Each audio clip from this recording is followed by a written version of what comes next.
Hey everybody, it's Mrs. Cassell. Some of you are doing the Modeling Shadow Zones lab at home, or you sat down to work on it, and even though we worked through it together in class, it didn't necessarily make sense once you were on your own. So I'm going to walk through it one more time. This is exactly the same instructions that I gave during class, so if you totally understood those, don't watch this video. So here we go. I'm going to read and annotate the paragraph at the beginning just because that's the whole purpose. This is a great lab that is a so what kind of lab. We're learning about waves. We're talking about the different kinds of them, how they can travel through different materials and have different wave speeds. But the point is that tells us stuff about the universe around us. We can use that information, that knowledge about how waves work, to make some other inferences. In this case, we figured out what's inside the Earth just by using a little bit of data about earthquake waves. So the structure of the Earth consists of a thin crust. Oh, by the way, so here we go. This is an apple. So there we go. Doesn't that look like an apple? So the thinness of the skin of an apple, that's how thick the crust is relative to the rest of the Earth. We've barely even nicked the surface, much less punctured that skin to get at the apple inside. The structure of the Earth consists of a thin crust, a thick mantle, and a core. These three layers are further subdivided into lithosphere, asthenosphere, upper mantle, lower mantle, outer core, and inner core. And now there's an inner core, which has a name that I am unaware of. Each layer has characteristics that set it apart from the other layers. The layers are composed of different materials with different densities. Temperature, composition, and state of matter are all characteristics that contribute to the different seismic properties of each layer and have allowed scientists to deduce the internal structure of the Earth. Earthquake waves originate in the Earth's crust, and energy from the earthquake in the form of waves radiates in all directions through the Earth. Now, this is a very simplified model we're going to produce here, so there's more to what happens with those waves in those different layers that were listed, but we're going to look at just sort of a general picture of it right now with this activity. So here's the part that's cool.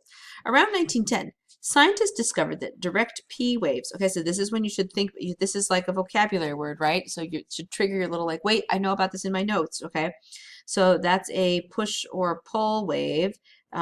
That's just our sort of mnemonic to help us remember what that wave is like.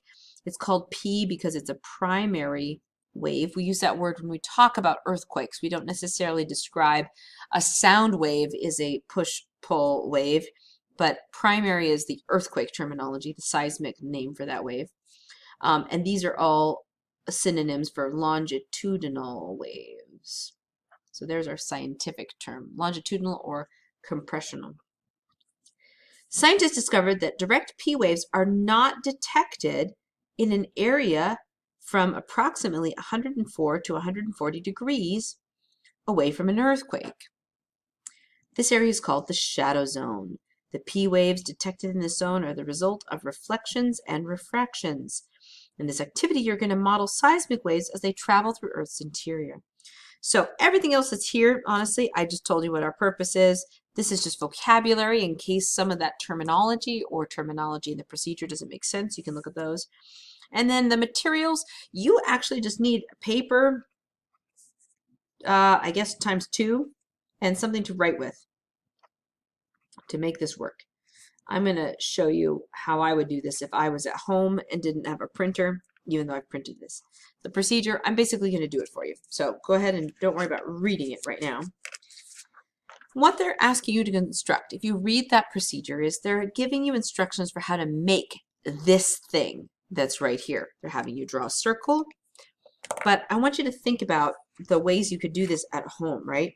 They're asking you to draw a circle. Could you trace something? Find a big coffee cup or a bowl in the kitchen and trace it? Yeah. It asks you to draw these angles here. You can use your phone to measure angles. You can find other things to measure angles. You can look up an angle on the internet and trace it on your paper. That's honestly the method I would suggest is forget looking it up. Forget finding something in your house to make a circle with. put your piece of paper, this right here, like up over the computer screen. If you've got this assignment open in Canvas, your screen is glowing. It's a light source. Some of that light is going to shine through this paper, and where there's dark marks on your computer screen means those pixels are producing no or minimal light. So there's no light to shine through your paper. So you could literally hold this paper up to your Chromebook screen and trace this shape onto a scratched piece of paper or even a page of your notebook that you cut out or torn out. Because this is our template that we're using for this lab. This is the thing that we're making that's going to make it easy for us to map these seismic waves. The rest of these angles are about how to construct it freehand. Why do it freehand when you could use some other tools to make it happen? So the next step tells you to cut on these bold lines. The whole point of cutting is to make it edge, right? Another way to make it edge is to fold things. So I'm going to look at this, and I actually like this better because it makes a thicker edge than if you cut it, and we're going to need to use these edges like a ruler. I want to, like, I would cut with scissors along this straight edge here, but instead, I'm just going to fold. So, not bad. Could be better, so I'm going to try it again.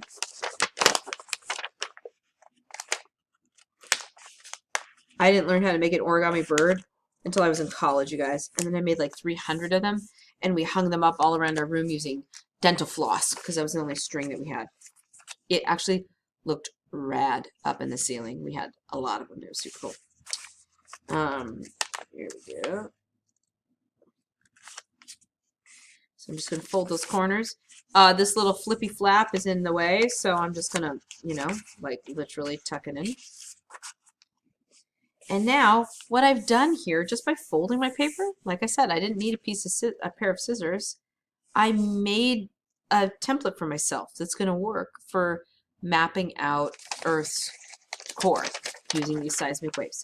Now I need a circle for the Earth to draw it on. So I am going to unfold that for just a second. I meant to do this first, my bad. So I can trace a circle on here. See, look, even with this piece of paper, look at that. It's the Earth, everybody. Super proud of myself. Notice it's not a perfect circle. That's okay. It's not important. There's other things to care about other than this. So here we go. Let me fold my template back up. All right. So now here's what you're going to do. I've got the Earth, and I've got this earthquake template. What I'm going to do is basically cause earthquakes around the Earth. So pick up your favorite place. I choose right here. An earthquake just happened there. That's what that represents. Oh my goodness, there's an earthquake. Line up the point of your template. See how my curve doesn't line up with the circle anymore? I'm going to rotate this until it makes a nice circle. Oh, it's a little too far. Back a little bit. Look at that. Doesn't, even with my wobbly circle, that's awfully nice. And now I'm going to use the straight edge here to draw lines. Basically what we're saying is that along this portion of the Earth's surface, we can measure those earthquake waves. So anywhere along here, scientists could study, and a scientific tool, seismograph, could register this earthquake. But if you were standing over here with a seismograph, you know, in each foot, this foot would feel an earthquake, and this foot would not. Why not? It's not like the earthquake didn't happen, because, by the way, we can detect them over here, actually, because of other things that happen inside the Earth.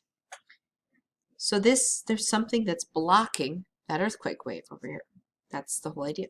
So the entire purpose of this activity is now go cause a bunch of earthquakes. Do at least 10.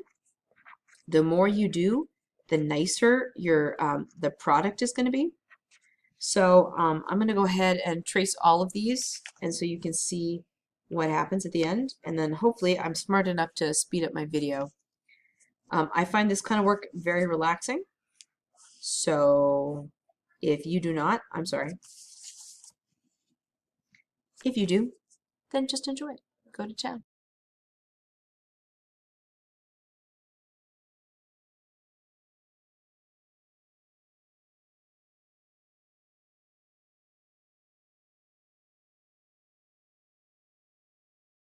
Okay, so now that you've done that for at least 10 points, like I said, more works better.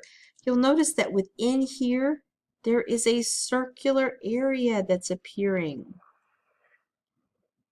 There is a circular area that's appearing. This is the Earth's core. There's a thing blocking earthquake waves. That's the boundary between the mantle and the core. So what we can do is we can measure this and actually determine how big, where that mantle core boundary is. How big is the total core of the Earth? Now, I don't have a ruler with me. So I'm going to invent a ruler. You've got hands. You probably have 4 fingers and 2 thumbs. Or, well, I guess 8 fingers and 2 thumbs. You've got 4 fingers on each hand and 1 thumb. If you put your fingers together, you'll notice they're actually about the same width. On average, even your little pinky fingers, parts of them average the same width as your others, which means that if you put your 2 hands together, you just made a ruler that's 8 fingers long. So when I look down here at my Earth, I can measure the diameter of this Earth right here. 1, 2, 3, 4. What do you think? 1, 2, 6 fingers across. So I've got 6 fingers across is the diameter of the Earth. Let's measure the diameter of the core. All right, so like 1, 2, 3. It's like a little, it's a little more than 3, but not quite. So what do you think? Should I say 3.5? 3.5 fingers is the diameter of my core. We can use these numbers and set up 2 proportions to solve for how big is the diameter of Earth's core. So here's how this works. Up here in your problem, they wrote it as radius. I'm going to actually change it. So that's the Earth's radius. So the diameter of the Earth is going to be twice that. It's going to be 12,000. 3, 6, 7, 42. Did I do it right? Times 2 times 4 makes a 1. So yeah, I got it. I did a good job. I did good mental math. Okay, so that's the radius times 2 equals that.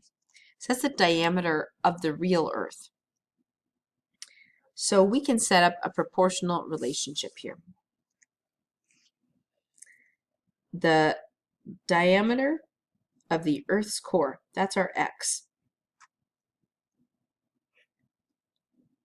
to the diameter of the real Earth is equal to the diameter of our model core divided by the diameter of our model Earth.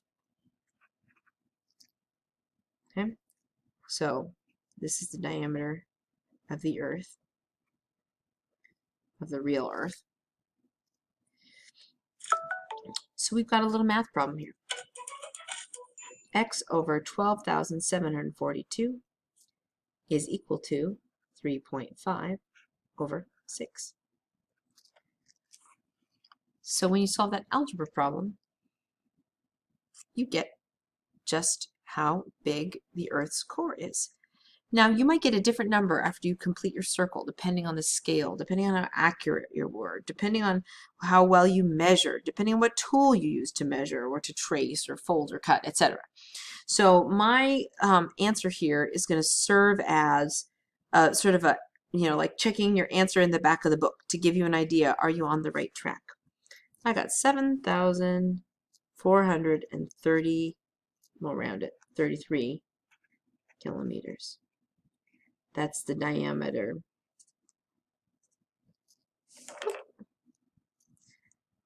of the real core. So that should be a ballpark number. You might get a different answer. It's okay if your answer is different. Is it close to this number though? That's what we should see, that it's somewhere near that number, all right? And by somewhere near, I mean give or take 1,000 is a good answer, right? So hopefully that helps any of you who are working on this at home, both how to make your template if you're using just materials you have around home, and then also what to do with it once you've created it. All right, everybody, good luck.